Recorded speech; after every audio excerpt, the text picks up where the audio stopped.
오늘 말씀은 다윗이 하나님을 찬양하면서 악인과 또 주의 인자심과 그 앞에 서 있는 악인들과 또 주의 인자심을 입은 은혜를 입은 자들의 모습이 그려져 있습니다.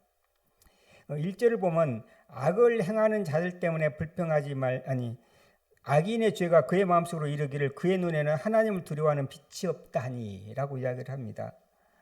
여기서 우리가 주의해야 될 것은 악인의 죄가 그의 마음속으로 이르기를 그의 눈에는 하나님을 두려워하는 빛이 없다라고 합니다.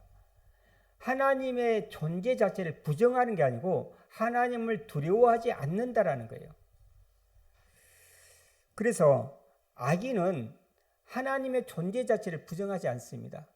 사람은 하나님의 지으심을 받기 때문에 항상 그에 대한 생각이 있어요.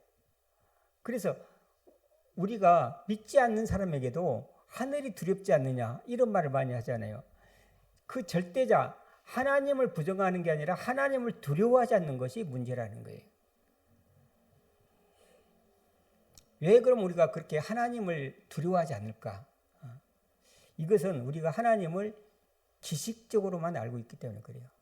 그래서 하나님은 성경 속에만 있는 사람이다 라고 믿는 거예요.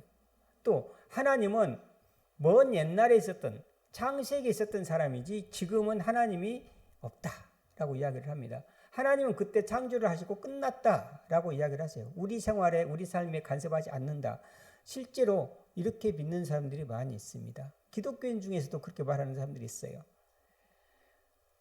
또 그보다도 좀 믿음이 좋은 사람은 하나님은 미래에 우리가 죽고 난 뒤에 만나는 사람이지 현 상황하고는 전혀 관계가 없다라고 이야기를 합니다. 이 모든 것들이 다 틀린 말이죠. 하나님은 우리의 삶을 개입하시고 현재 우리와 동행하고 있는 현재의 하나님을 만나야 되는 겁니다. 그래야 하나님을 두려워할 줄 알아요.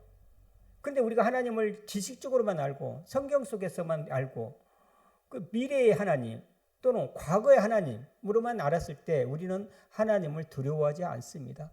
왜냐하면 지금 내 삶 속에 전혀 간섭을 할 줄 모르는 하나님으로 우리가 치부를 해버리기 때문에 그렇습니다. 그래서 우리가 하나님을 믿는다라는 것은 그런 과거의 하나님, 미래의 하나님이 아니라 현재 내가 살고 있는 내 삶 속에 간섭하시고 개입하신 하나님을 믿어야 되는 거예요. 이게 우리의 올바른 신앙이라고 합니다. 그래서 그런 악인, 하나님을 두려워하지 않고 경외하지 않는 악인은 어떤 행동을 하는 건가? 2절에 나와 있어요. 그런 악인은 그가 스스로 자랑하기를 자기의 죄악이 드러나지 아니하고 미워함을 받지도 아니하리라 함이로다 라고 이야기를 하고 있습니다. 즉 자기 스스로 자랑한다는 거죠. 내 죄악은 드러나지 않을 거야. 그리고 내가 뭘 잘못해도 하나님은 나를 미워하지 않을 것이다 라는 믿음이 있다라는 거예요. 그래서 우리가 흔히 하는 거예요. 이 정도는 괜찮겠지. 이 정도는 가벼운 거 아니야? 이렇게 이야기를 합니다. 그리고 이 정도는 굳이 하나님의 문제 삼겠어? 이렇게 가벼운 일을 이렇게 이야기를 하는 거예요. 더 나가서 나만 그러겠어? 다 그러는데 이런 마음을 갖고 있습니다. 아마 세 번째 마음이 제일 많을 거예요. 나만 그래? 다 그러는데 이렇게 하면서 우리는 쉽게 죄악과 가까워지는 겁니다. 이것은 악이라는 것은 특수성이잖아요. 우리가 일반적으로 다들 착하게 살잖아요. 그런데 사람을 죽였다, 도둑질을 했다, 사기를 쳤다. 그러면 그것은 굉장히 드문 일이잖아요. 그리고 그것은 공동체를 해치는 일입니다. 그래서 우리가 그 사람을 잡아다가 감옥에 가두는 거예요. 그러니까 일반적이지 않고 굉장히 특수한 일인 거죠. 왜 신문에 나오고 텔레비전에 나옵니까? 굉장히 특수한 일이기 때문에. 그래서 옛날 말에 지금도 그렇습니다. 개가 사람을 물면 뉴스거리가 안 된다. 그런데 사람이 개를 물면 뉴스거리가 된다. 왜냐하면 개가 사람을 무는 것은 보편성이에요. 속성이 그러는 거예요. 그러니까 아무 문제가 없는 거예요. 근데 사람이 개를 무는 것은 굉장히 특수한 일이잖아요. 일반적으로 그렇지 않잖아요. 그래서 뉴스가 된다라는 거예요. 그런 것처럼 이 악은 보편성이 아니라 특수성이에요. 근데 이 악의 속성이 그런 특수성을 갖다 보편성으로 만들려고 하는 속성이 있어요. 그래서 내가 뭘 잘못해놓고 내 죄를 감추기 위해서 그것을 일반 보편성으로 만들기 위해서 옆에 사람들에게도 시키는 거예요. 이거 해봐라, 이거 해봐라. 그래서 다 그 죄를 저지르면 어떻게 됩니까? 이제 다 괜찮아지는 거예요. 나만 그런 게 아니잖아. 다 그렇잖아. 여러분 신호등을 만들었어요. 근데 한 사람이 어기고 두 사람이 어기고 다 어겨요. 그러면 전부 다 죄가 무뎌지기 시작합니다. 우리가 죄의 속성을 알 수 있는 것들이 창세기에 나와요. 거기에 여자가 선악과를 따먹습니다. 그 분명히 하나님은 따먹지 말라고 그랬는데 따먹었어요. 하나님 앞에 죄를 지었어요. 하나님의 말을 거역했어요. 그러고 난 뒤에 어떻게 합니까? 자기 남편에게 권하는 거예요. 그래서 일반화를 시키는 거예요. 그래야 서로 다 핑계대기 쉽잖아요. 나만 그랬어? 쟤도 그랬어. 이렇게 이야기를 한 겁니다.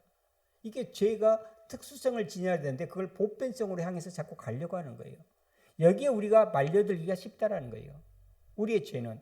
그래서 2절에 그가 스스로 자랑하기를 자기의 죄악이 드러나지 않고 그 대중 속에 보편 속에 그 특수성이 숨어버리는 거죠.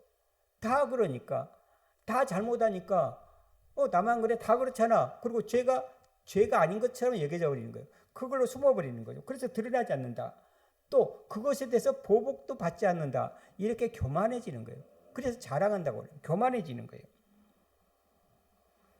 그래서 악의 속성은 이처럼 특수성이 보편성으로 향하게 되어 있습니다. 지금 여기 악인도 그렇잖아요. 그 마음속에 하나님을 경외하지 않아요. 경외하지 않고 이 특수성을 가지고 있는 죄를 보편성으로 만들고 거기에 숨어서 나는 괜찮다라고 이야기를 합니다. 우리가 하나님을 믿고 하나님 앞에 선다는 것은 이런 잘못에 대해서 민감해져야 되는 거예요. 기독교인들은 굉장히 죄에 대해서 민감해져야 됩니다. 죄 앞에서 무뎌지면 안 되는 거예요. 다른 사람들이 다 그래도 다른 사람이 모두 다 오케이라고 해도 나는 노라고 이야기를 해야 돼요. 모든 사람들이 노라고 해도 나는 오케이라고 해야 되는 거예요. 이게 하나님 앞에 의로워지는 거예요. 근데 우리는 그러기가 어렵잖아요. 여론이 그러니까 할 수 없이 따라가는 거예요. 남들이 그걸 잘못한다고 나도 따라서 잘못을 해버리기가 쉽다라는 거죠. 그래서 기독교인들은 하다못해 신호등 하나 하더라도 조금 천천히 하면서 지켜야 되는 거예요. 근데 남들도 가니까 나도 간다. 이런 생각을 갖기가 쉬운 것이죠. 하나님은 약속의 하나님이세요. 그런데 그 약속, 하나님의 약속을 사람들 간의 약속도 지키지 못할 때 다른 사람들이 그 기독교인을 보고 어떻게 약속의 하나님을 믿는다라고 이야기를 하겠습니까? 그 조그만 약속, 가정에서도 마찬가지입니다. 부부간에도 마찬가지고 자녀간에도 마찬가지입니다. 기독교인들은 조금 손해를 보더라도 약속을 지켜나감으로써 믿지 않는 사람들이 저 사람은 약속의 사람이구나. 하나님의 사람이라는 것을 알 수가 있고 하나님이 너희를 구원해 주신다는 그 약속을 우리가 믿을 수가 있는 거예요. 하나님은 언약의 하나님이세요. 언약의 하나님이세요.